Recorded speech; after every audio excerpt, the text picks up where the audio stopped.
Hello guys, welcome to today's video. Today we're going to have a review.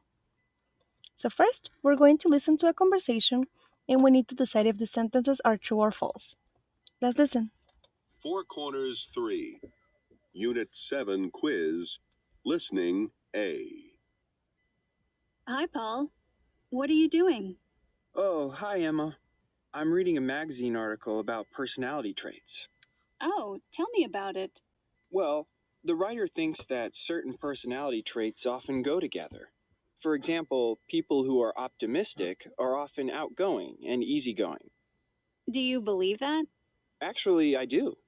The writer says often, so it isn't true for all optimists, but I think she's right. Take me. I'm optimistic, and I think I'm outgoing and easygoing too. Hmm. You may be optimistic and outgoing, but I don't think you're especially easygoing. When you want something, you're stubborn. And if we don't do what you want, you get angry. That's not easygoing. Well, my ideas are usually good, aren't they? Ha! I'm not answering that question. Anyway, I don't think this kind of article is very scientific. Well, it seems right about you. What do you mean? Well, you're usually impatient, and the writer says that impatient people are often inconsiderate. That's you, big sister. Come on, that's unfair. I'm not impatient, and I'm certainly not inconsiderate. There's something wrong with this writer's ideas. Well, you may not believe her, but I think her ideas are interesting. I'm going to search for her on the internet. I want to read more. Well, I won't try to stop you. I don't want you to think I'm inconsiderate. Okay guys, so let's check. The article says that optimistic people are always outgoing. False. The article says, Paul agrees with the writer's ideas about optimistic people. That's true. Emma doesn't think Paul is easygoing. That's true. Paul thinks that Emma is very considerate. False. And the last one, Paul wants to learn more about the writer's ideas. That's true. Very good. Okay, guys. Now, I want you to please complete these sentences. A person who looks on the bright side of is optimistic. That's correct. Now pause the video while you think about the rest, then come back to check. Okay, guys, so let's check. A person who looks on the bright side of things is optimistic. A person who doesn't change his mind easily is stubborn. A person who wants to learn about many things is curious. A person who loves having new experiences is adventurous. A person who does things with a lot of attention is careful. A person who is very friendly is outgoing. A person who is relaxed and doesn't worry much is easygoing. And a person who dreams a lot and sets high goals is ambitious. Very good. Now, I want you to read these sentences. Which sentences describe a person? Which ones describe actions? Please pause the video while you identify. Okay, guys, let's check. So, the ones in green are describing a person. She is not very adventurous. They are pretty outgoing. We are very curious. And he runs extremely fast and I do things slowly with attention to detail. They are describing actions. Very good. Now, let's go ahead and take a look at this. What are the words in pink doing? And where do they go? Please pause the video while you think about this.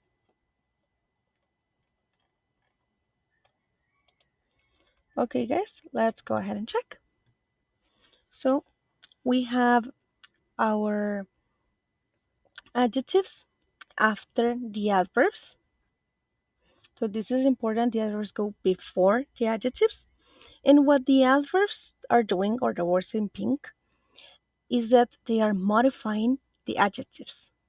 For example, Like if I say she is not very adventurous, I say that she doesn't like adventure that much. She is not that interested in that. But if I say she is extremely adventurous, that means that she likes adventures a lot. So they modify the adjectives. And like I mentioned, they go before the adjective. Now, something important here is that when we are describing people or objects, we use verb to be. Now, let's go ahead and take a look at the next ones. He runs extremely fast. I do things slowly and with attention to detail. What are the words in pink doing and where do they go? Pause the video, please. Okay, guys, so let's check.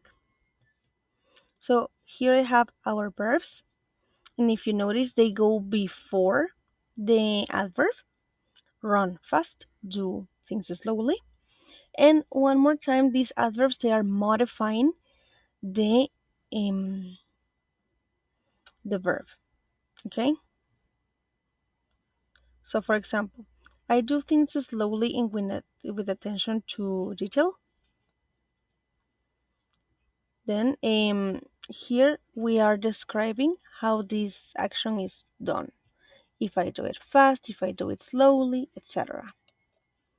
Guys, I want you to please write 5 sentences about you. 3 of them should be true and 2 of them should be lies. Here are my sentences. I am pretty talkative. I play soccer well. I take decisions fast. I'm quite stubborn. And I am very adventurous. Please pause the video while you write your sentences.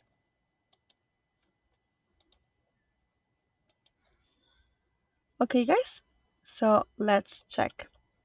Well, we're going to check this during class. We're going to do an activity. So let's continue. I want you to please identify these personality traits. For example, a person who tells the truth is honest. That's correct. Pause the video while you think about the rest. Okay, guys? So a person who treats others equally and right is fair. A person who makes decision quickly is decisive. A person who waits without getting annoyed is patient. A person who is friendly and pleasing is agreeable. A person who behaves responsibly is mature. A person who does what he promises is reliable. And a person who thinks of others' needs is considerate. Very good. Now, what is the opposite of these words? Please pause the video while you write them down. Okay, guys? So, the opposite of agreeable is disagreeable. And the opposite of honest is dishonest. Mature, immature. Patient, impatient. Considerate, inconsiderate. Decisive, indecisive. Fair, unfair. And reliable, unreliable. Okay, guys? Great job. Now, I want you to please take a look at these sentences. When did the action start? Are they finished? And what is the difference between for and since? Please pause the video while you think about this. Okay, guys, so when did the action start? Well, they started in the past. And are they finished? No, they are not finished yet. The difference between for and since, if you notice, is that when we use since, I am establishing the point where this action started. And if I use for, I'm talking about the duration of the action.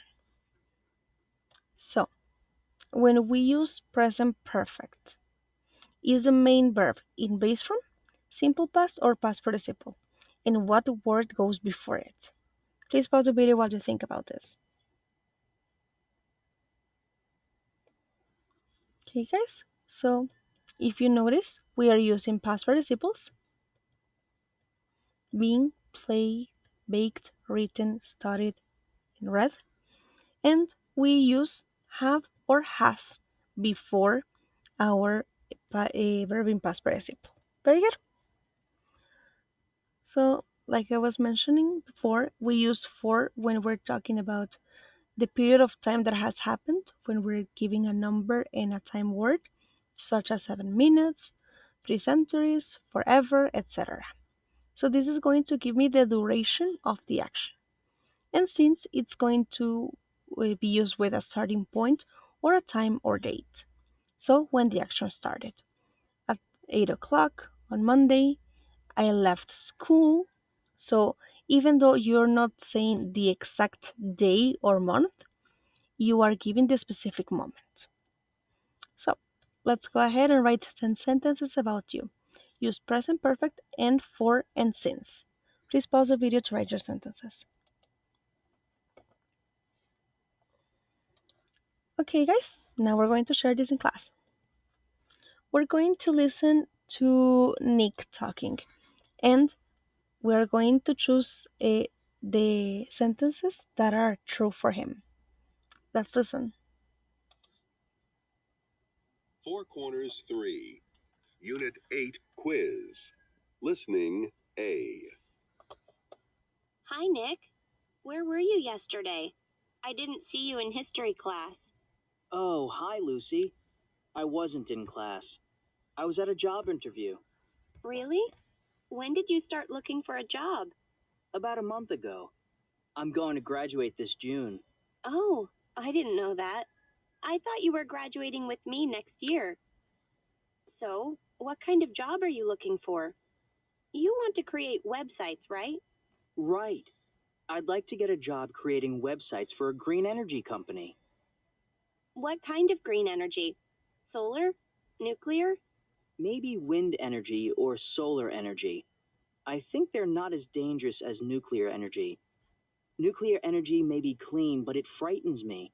It frightens me too. But have you ever taken any classes in environmental science? No, I haven't. But I'm interested in the environment, and I've done a lot of reading. And I don't really need to know a lot of science to create a website. I just need to take the information and make it look good. I guess you're right. So, where was your interview yesterday? At a wind farm. A wind farm? I didn't know there was a wind farm near here. Where is it? It's in the mountains, about 100 kilometers from here. It took me 2 hours to drive there and 2 hours to come back. And how was it? Did you like the place? Well, the job sounds interesting, and the people were really nice. Oh, and the mountains were beautiful. Sounds good. I hope you'll get the job. Okay, guys. So let's check the sentences that you had to check. Nick is in Lucy's history class. He thinks nuclear energy is dangerous. He had an interview at a wind farm yesterday, and he liked the people he met yesterday. Very good, guys. Now I want you to please pause the video and identify all of these pictures. So let's check. We have number 1, global warming. Number 2 is e-waste, solar energy, plastic bags, nuclear energy, wind farm, organic food. Next we have pollution, recycling bin, and the last one is hybrid cars. Very good. Okay, guys. Now I want you to read these sentences and identify the nouns. Are they countable or non-countable? First, identify the nouns. Pause the video to do this.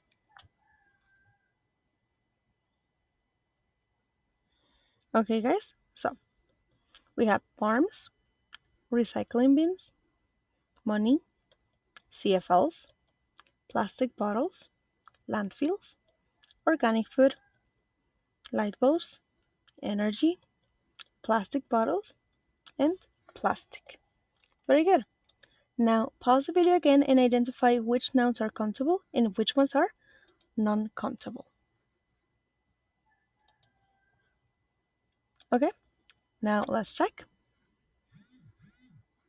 So for countable we had farms, recycling bins, CFLs, plastic bottles, landfills, light bulbs, and plastic bottles again. Very good. Now, the ones that were non-countable were money, organic food, energy, and plastic. Now, what words can be used with both countable and non-countable nouns? What is the difference between too much and too many? What about the difference between fewer and less? Pause the video while you read your sentences and come up with the answers. Okay, so the words that we can use with both are more and enough. If you see, we need more farms, you save more money with CFLs. So we have an example with both a countable and an uncountable noun. The same with enough. There aren't enough recycling bins, countable. People don't buy enough organic food, non-countable noun. Now, what is the difference between too much and too many? Let's see. Too many plastic bottles and too much energy. So too many for countable, too much for non-countable. Fewer and less, fewer plastic bottles, countable, less plastic, non-countable. Excellent, guys. Now I want you to please write down 5 ideas of how we can protect the environment using these words. More, enough, too many, too much, fewer, or less. Write down 5 ideas, please pause the video. Okay, guys, now let's go ahead and continue. Please pause the video to identify these pictures. Okay, guys, so let's go ahead and check. So first we have buy local food, pay bills online, take public transportation, use cloth shopping bags. Number 4 is grow your own food. Sorry, number 5. Number 6, fix leaky faucets. 7, use rechargeable batteries. And 8 would be use a clothesline. Very good, guys. Now let's continue. I want you to read these sentences. Are these things really happening? Pause the video while you think about this. So, guys, if you notice, these things are not really happening, but they are describing real possibilities, things that could happen either right now or in the future. So, I want you to identify the conditions and the main clauses or results in these sentences. Please pause the video while you do this. Okay, let's check. If we take the subway is the condition, we won't have to sit in traffic is the main clause. Next one. We might save money, main clause or result, if we take the subway condition. If we take public transportation, that is our condition. We won't get stressed out before work is our main clause. Very good, guys. Now, does the order of the clauses affect the meaning? Please take a look at the sentences and decide that. And when do we use a comma? Please pause the video while you think about this. Okay, guys, so the order of the clauses does not affect the meaning. It's okay if you start with the main clause and then the condition, or if you start with the condition and then the main clause. That's totally okay. And the only difference is that we use a comma when the condition is first. Now, the models here, they are expressing something. May and could. What are they expressing? Please pause the video while you think about this. Well, the models are expressing that these things are possible, but you're not so sure about that, okay? If you grow your own food, you will save money. This will definitely happen. If you grow your own food, you may eat healthier. It is possible, but maybe you will grow your own carrots and you will still eat McDonald's every 2 days. So it is a possibility, but it would depend, right? So the models are expressing that you are not as sure as with Will. Now I want you to write 5 sentences about changes you want to make in your life. I have an example over here. If I exercise, I will lose weight. Pause the video while you think about this. Okay, guys? Now, I want you to please listen to a conversation and decide if these sentences are true or false. Let's listen. Four Corners 3, Unit 9 quiz, listening A. Who is that on the phone, Rebecca? It didn't sound like a very happy conversation. Oh, Jake, that was Anne. I feel so bad for her. Why? What happened? Oh, it's awful. She and Rob might break up. Break up? But they've been together for. How long has it been? 3, 4 years? No, actually, it's been 5 years. And they were talking about getting married. Oh, this is just awful. Anne says she wants to have children soon, but when she starts to talk about it, Rob gets upset and leaves the room. She says they always used to communicate when they had problems, but now they're not getting along at all. Well, Rob just found out that he won't get a promotion this year. He's very hardworking, and that really upset him. I think he must be worried about his career. Getting married and having children are big steps. I don't know, Jake. If you ask me, I think Rob is too ambitious. He should put Anne first, and not his career. Well, we shouldn't judge him. He needs to be happy at work, or he won't be a good husband or a good father. You're right, of course. His career is important, but Anne should be important to him too. I just hate to see her so unhappy. Well, they're both good friends and good people. I hope they stay together. They're a nice couple. Okay, guys? So let's check. Anne and Rob have been married for more than 5 years. That's false. Rob wants to have children, but Anne doesn't. Yeah, that's false too. Anne and Rob used to talk about their problems. That's true. In Jake's opinion, Rob's situation at work may be the cause of their friends' problems. That's true. And Jake thinks Anne should break up with Rob? That's false. Okay, guys, great. Now I want you to please pause the video while you match the verbs and their meanings. Okay, guys, so let's go ahead and check. Not telling the truth is to lie. If you say sorry, you apologize. Getting to an agreement is compromise. Accepting an apology is forgive.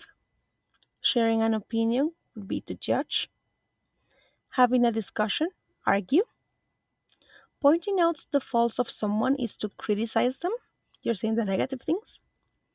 Talking about someone behind them is to gossip. And talking about something is to just communicate. Okay, guys, very good. Now, I want you to please read the sentences and identify the adjectives or the noun phrases. Pause the video, please. Okay, guys, so let's check. Important is an adjective, good is an adjective, not a good idea is a noun phrase. Yes, it includes an adjective good, but you also have a noun, a good idea, or in this case, not a good idea. Helpful is an adjective, not good is an adjective too. Good adjective, not easy adjective, and helpful adjective. Very good.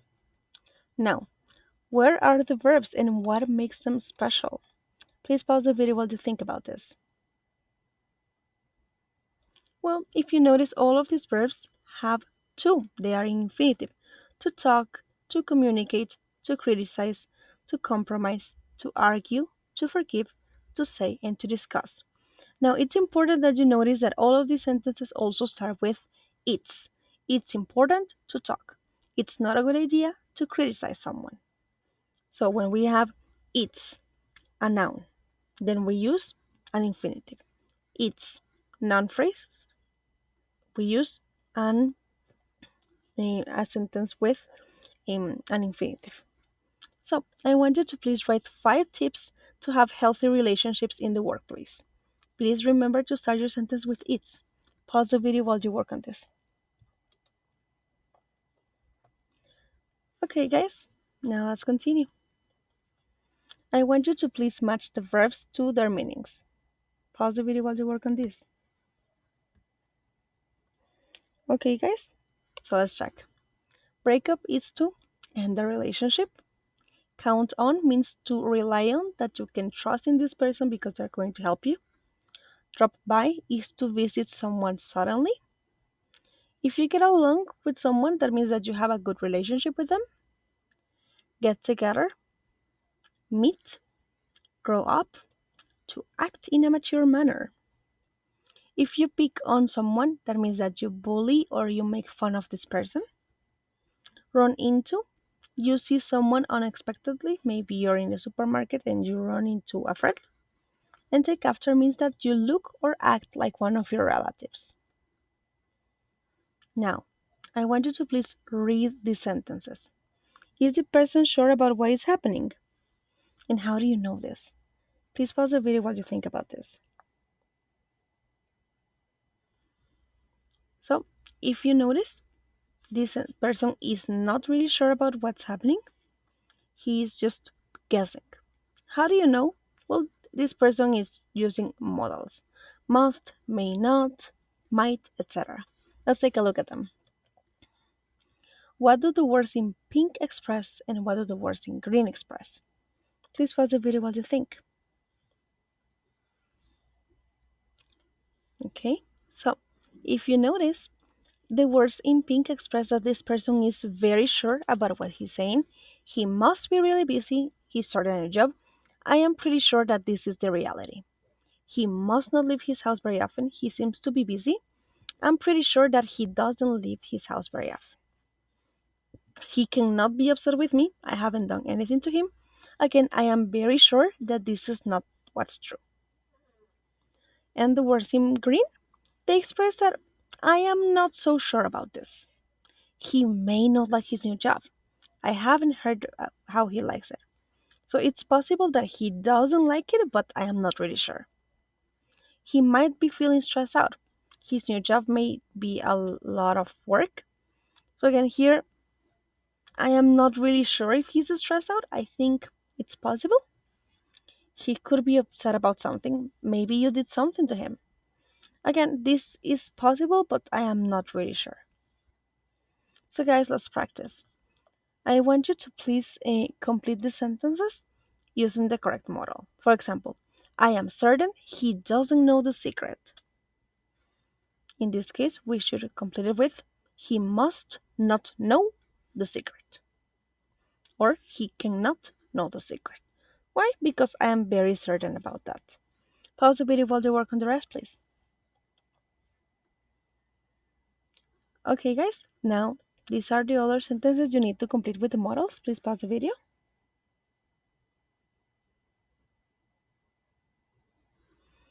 Okay, guys, we're going to check all of this. Okay? I'll see you in class. Bye bye.